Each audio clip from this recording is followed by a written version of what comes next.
atmosphere in the City Court Auditorium in the city of New Delhi is charged with a magnificent, beautiful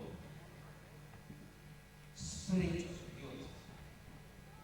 Youth which symbolizes energy, aspiration, inspiration, positivity, progress, advancement, elevation.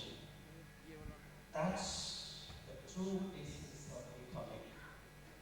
Becoming is the journey on an acceleration goal of life towards the fulfillment of existential needs and the acceleration of the progression of the human existence.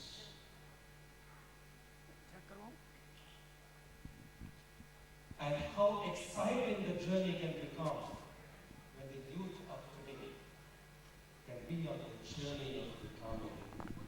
Check, check, check, check, check, check, check, check, check, check, check, check, check, check. Check 1, 2, 1, 2, 2, 2. Ladies and gentlemen, seekers of the truth, lovers of existence, how does becoming happen? Becoming happen only when there is fiction.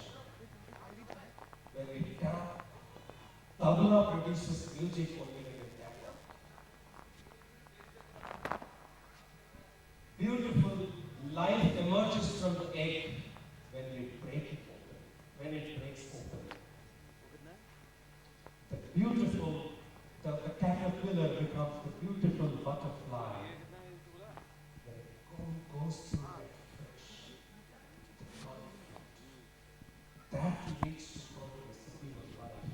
That leads to becoming. That leads to growth. That leads to elevation to the next stage of evolution.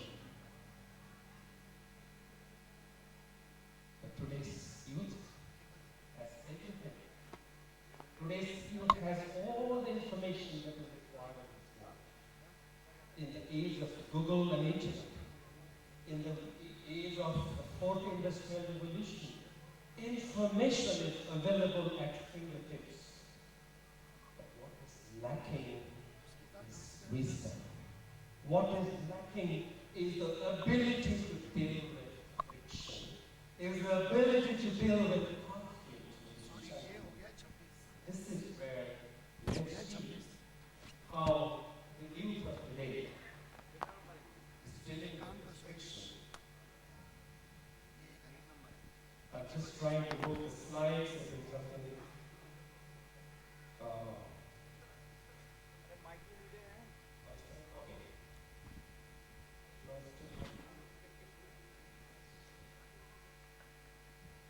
So now, in a few seconds, let's see how today's youth is dealing with friction and conflict.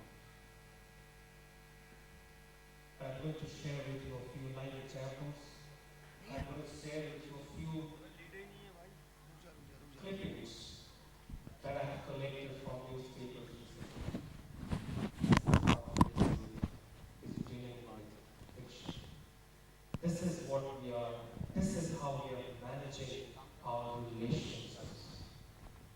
Man kills his wife after the fight. Son leaves his 80-year-old widow mother at old age home. Young boys being commit suicide after scoring 90% in the examination. His parents expected him to be 90%. Father hospitalized after stabbing by the son. Man commits suicide after killing his wife and two children. Employee quits the organization after constant. Check 1, 2, 2, 2, 2, 2, 2, 2, 2, 6, 1. Okay. My friends, what's going on? What's going on? If you move the slide, the youth of today somehow seems to become directionless. Can you move the slides, please? Or if I can get the slide, change the back. The youth seems to be directionless. The youth seems to have lost the direction of life. Let's move on.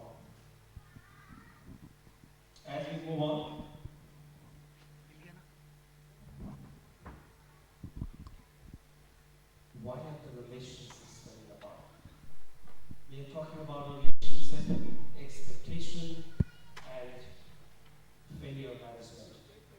And we seem to have failed in all aspects. We seem to have failed in managing our relationships. And the relationships are breaking away. They're falling apart. They're getting disgruntled, disintegrated. And as we move on, as we can see here, human life is all about managing, is all about balancing these 5 aspects of our life. The individual life, the conjugal life, the familial life, the social life, and the national life. Surya Prakash Mohapatra calls it the Pancha Mahajiva, the 5 aspects of our life. And human life is all about, let's move on, it's all about managing the circle of relationships. The relations of the individual with his or her spouse. The relationship of the individual with the family. The relationship of the individual with the family, with the society, with the neighbor. The relationship of societies with the country, with the nation.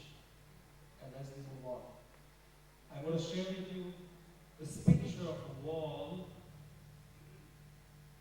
And my dear friends, can you tell me what is holding these bricks of this wall together? What is holding it together? There is something which is holding these bricks together. If you pile bricks on bricks, they're going to get disintegrated. They're going to fall apart in no time. But when we bring these bricks together, bind them together with a factor, with a symmetric factor, that can hold the bricks together. As we move on, I would like to ask you, as we move on, I'm going to ask you, so when I say as I move on, please change the slide. So, my dear mothers and brothers, my dear friends, who is holding, what is the cementing factor in our relationships? What is the cementing factor which is binding me with my wife, binding me with my family, with my parents, with my children, with my grandparents? What is that cementing factor which is binding me with my society? What is that cementing factor which is binding me with my nation, with my country, with this world at large? My dear friends, don't we need that cementing factor in our life which can unite me with the rest of my universe? Where is that cementing factor in my life? As we move on, there can be no misery, no sorrow, no pain in this world if in this world all are for everyone and everyone is for all. Sri Thakur Anukul Chandra, the prophet of this age, our supreme beloved, the Purushottam of the age, he gives this clarion call. He dreams of an age, he dreams of a world where all are for everyone and everyone is for all. As we move on, Sri Thakur Anukul Chandra calls it interinterestedness. He calls it, as we move on, he calls it interinterestedness. Please change the slide. Sri Thakur Anukul Chandra calls it interinterestedness. He says if every individual becomes interested in the other individual in the family, if every family is interested in the interest of the other family in the society, if every society is interested in the interest of every other society, if every state is interested, is always thinking about the welfare of every other state in this country, if every nation thinks about the interest of every other nation in this universe. Sri Thakur says, the national integration will not be a far-away dream. National integration is not going to be an utopian dream. If every state thinks about the welfare of every other state, national integration will be a reality which will be in our grip. What a beautiful, amazing formula of bringing people together, keeping them together, binding them together. And what's a dream about a nation? What a dream about a universe? What's a dream about this world where nobody will be deprived, nobody will remain hungry, nobody will remain sick, nobody will remain in sorrow and pain. Because every other human being in this world is going to think about how to remove the pain of every other individual. This is the philosophy of being interested in the welfare of others. Today, we're demanding our rights. Every community, every faith, every state. I come from Bangalore. There is a fight that goes on every day between two states over water. Every state says, I need more water. But can there be a situation when every state thinks, how can the other state, how can my neighboring state get water? And the other state also thinks, how can this state get more water? The moment, the day that notion comes into reality, the day every individual, every family, every society, every state, every country thinks like that, the heaven will be on this earth.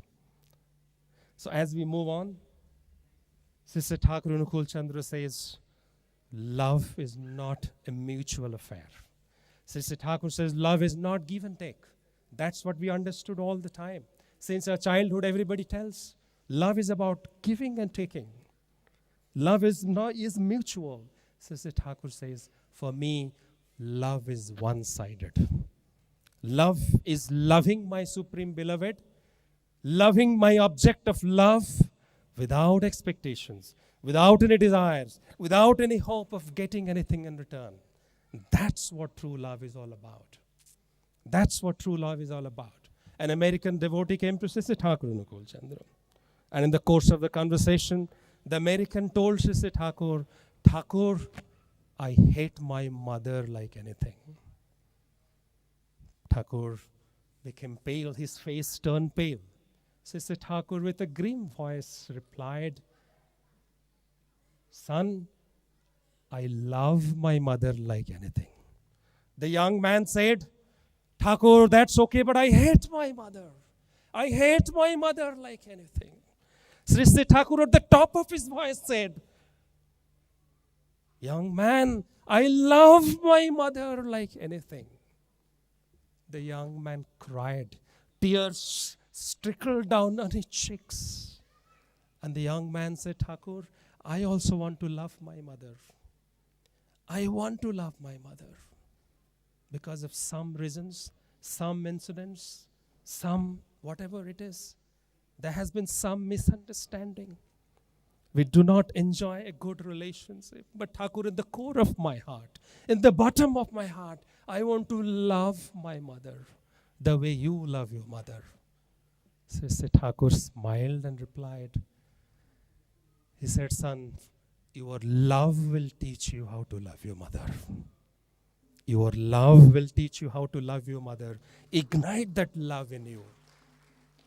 Kindle the flames of love in you. And your love will teach you how to love your mother. This is Sister Thakur. What a beautiful formula for relationship.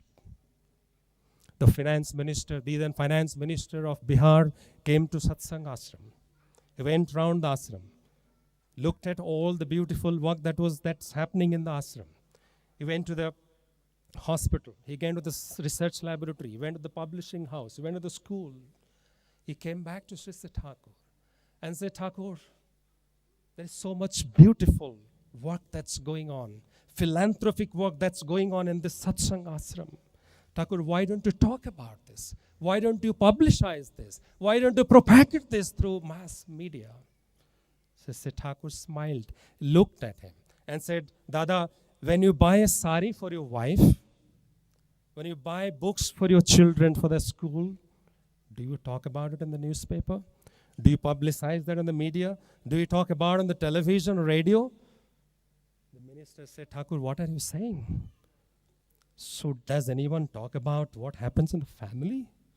When I do something for my own people, should I talk about it in the newspaper? Thakur said, that's exactly what I want to tell you.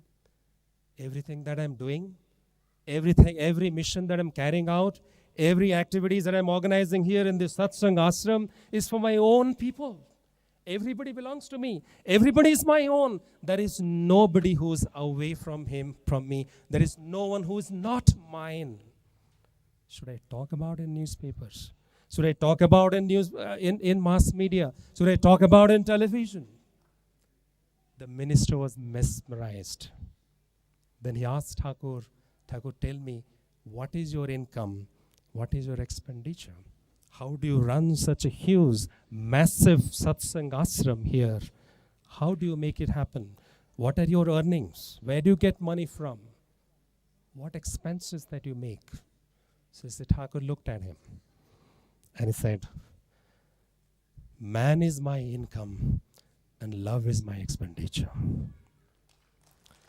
A finance minister who only believes in numbers, dollars or rupee, who only believes in maintaining balances, the budgets of the state or the province, had never heard about a formula like this. He had never heard about a formula. Love is my expenditure, man is my income. This is the philosophy of Sri Thakur Anukul Chandra. Love is my expenditure, man is my income. As we move on, and according to Sister Thakur, love is the primary driver of action.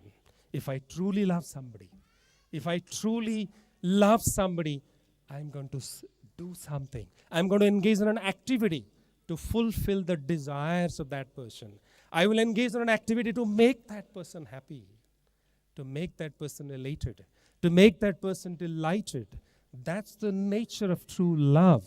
If I don't have true love, if I do not engage in an activity to fulfill the desires of my beloved, as our respected Shivananda was saying, love without loving activity for the beloved is sham. That's what love is reduced to if it do not engage in activity. But true love is the primary driver of action. You love your children, you can do anything for your children. You love your mother, you can do anything for your mother. You love your wife, you can do anything for her. You love your husband, you can do anything for him. If you have true love, if you love the love center in your life, the living ideal, the Supreme Father, if you love him, you should be prepared to do anything for him. As we move on, let's move on. But unfortunately, the dark clouds are hovering over. The dark clouds of hopelessness, discontent, unhappiness, sorrow, frustration, anxiety, stress. Those clouds are hovering over the youth today. As we move on, all these dark clouds, like dark clouds bring rains, similarly, the dark clouds here, please move on. As we move on, these dark clouds today is leading to loneliness. It is leading to divorce, adultery, alcoholism, drug addiction, suicide, crime, disease, death. And as we move on, let's look at why this happens. What's the cause of this degradation? The cause of this degradation, let's move on, is the absence of a regulated life. We have everything. We have got a beautiful life. We have come to this world with unlimited potential. Acharya Dev Sri Dada keeps saying, অসম্ভব সম্ভাবনা নিয়ে এসে তুই করলি কি? All of us have come here with unlimited potential, but what has happened to our potential? What have we done? What have we reduced our lives to?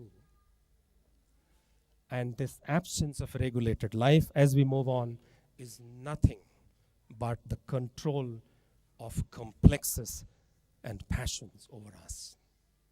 We have become slaves to passions and complexes like jealousy, infatuation, lust, anger, ego, etc. This frustration, these passions and complexes, Kam, Krodh, Krodh, Mad, Love, Moha, Mascharya, they have taken control over our lives. They have taken a grip on our life. And our life has become indisciplined, and our life has become irregulated. As we move on, what's the solution? What's the solution, my dear mothers and brothers, my dear friends?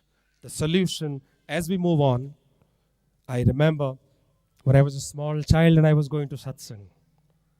On one Satsang, I listened to one Ritvigda who was talking about something very simple yet very profound. Very simple yet very profound.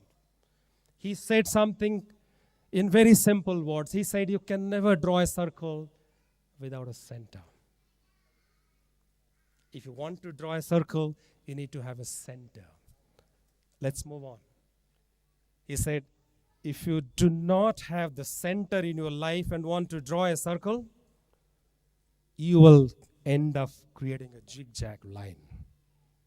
So if you want to have beauty, harmony, balance, symmetricness in your life, have a center. But if you want your life to become zigzag, imbalanced, lost, directionless, then don't have a center. Choice is yours. If you have a center, your life can become as beautiful as a circle. But if you do not have that center, the love center in your life, then your life will become directionless. As we move on, that's why Sri Thakur Anukul Chandra says, you are for the Lord, not for others. You are for the Lord, and so for others. So you are for the center. But if you have the center, the whole universe will become with you. But if you don't have the center, nobody will be with you.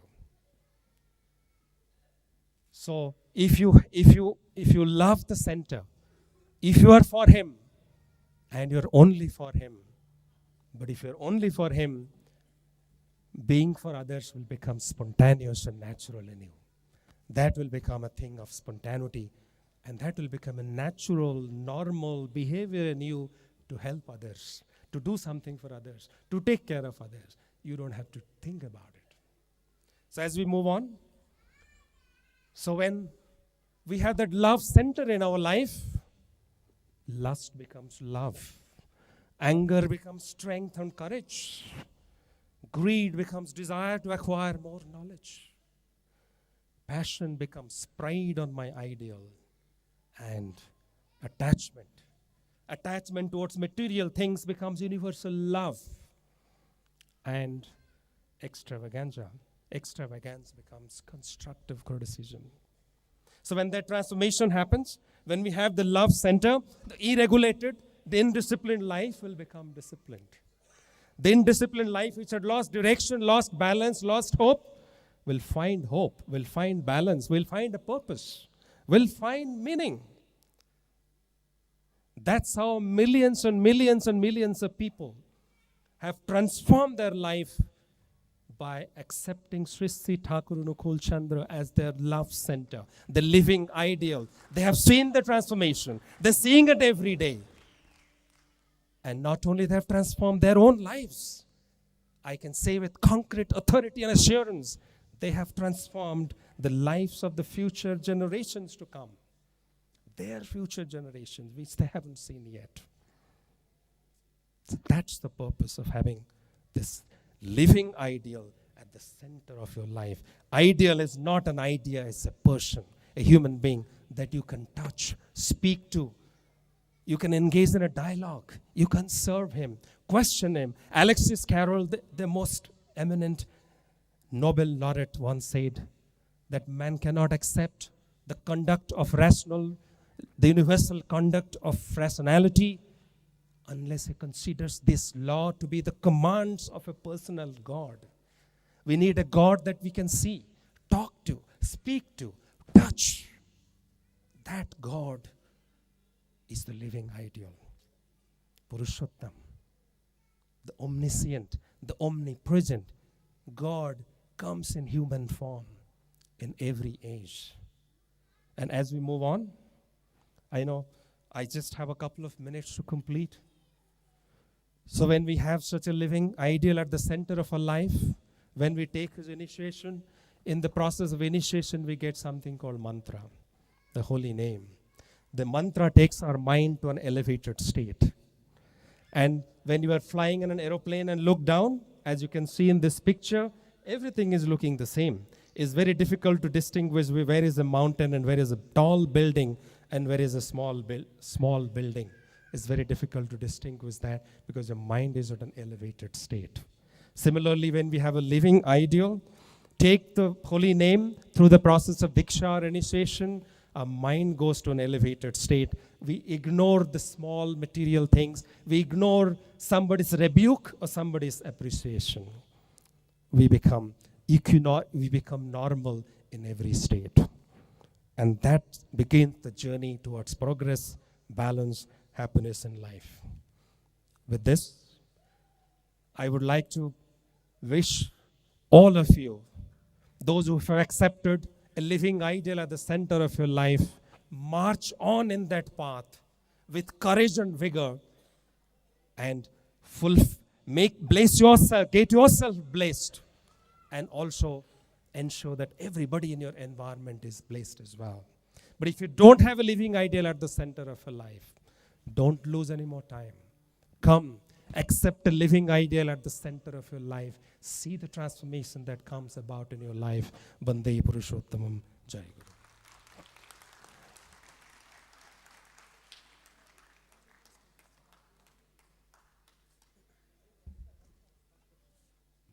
अपने extensive learning और experiences को हमारे साथ share करने के लिए sir a big thank you, a huge round of applause ladies and gentleman. Time now for a quick Q&A session. So अगर आपको सर से कोई भी सवाल करना हो आप पूछ सकते हैं. Anybody in the audience?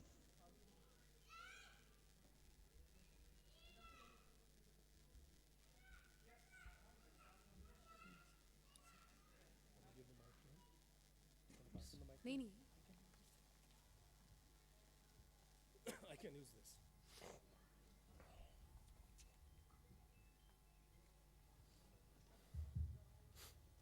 Thank you for your kind information. Thank you. I'm Santosh from Triple IT Nair Raipur. I have actually come here for participation of this conference. I have actually a couple of questions. Based on your actually given presentation, right? Love is one point that any person can actually get anything through whole life, right?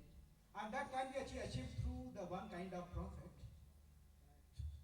God, who came in form of the human body, right?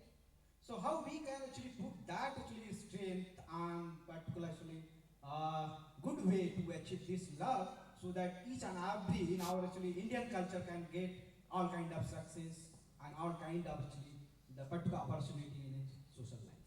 This is my question. Okay, so I think that's a very good question. So if we believe that we are the son or the daughter of the Supreme Father, who himself is the epitome of love, love is spontaneous in all of us. Love is there in all of us. All that we need to do is invoke that love in us. We need to ignite that love that is there, that is dormant, that is lying potent within ourselves. All we need to do is ignite that. And that is possible only we engage in a loving activity towards our beloved. Then we can experience the power of love. That's why it becomes important to have that love center in your life. When the epitome of love himself becomes the center of your life, you don't have to worry about how to love. I was sharing that story where Sisi Thakur told that American young man, your love will teach you how to love your mother. That means love is inherent in you. All we need to do is ignite it. And the way we can ignite that is by aligning ourselves to the living ideal who can bring it out. Did I answer your question? Okay. Thank you.